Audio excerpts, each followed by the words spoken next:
And the rope, Lacrosse looking for the lead. Zibasib now from the outside, racing third, Sweet Carla, then followed by Sharon's Rose.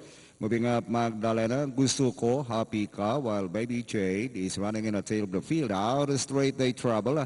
Lacrosse leading by a length, followed now by Magdalena in second. Zibasi from the outside third, 2 lengths back now, Sweet Carla, then followed by Baby Jade's Sharon's Rose, while Gusto Ko, Happy Ka now running in the tail of the field, passing the half mile.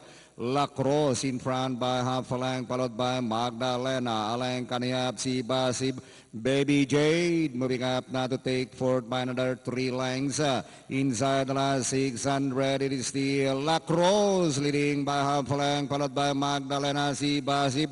Baby Jade now the outside. And inside the last 400, Lacrosse in hands and heels leads by length now, followed by Magdalena in second.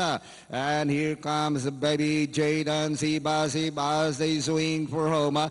It's still Lacrosse now in full flight, leads by some 5 to 6 lengths now, followed now by Baby Jade, Magdalena, Zibasib, Sharon's Rose, Gusto Ko, Happy Ka, and Sweet Carla, and finally Lacrosse, Baby Jade, Magdalena, Gusto Ko, Happy Ka.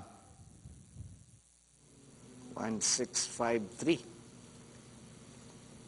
Yes, 165.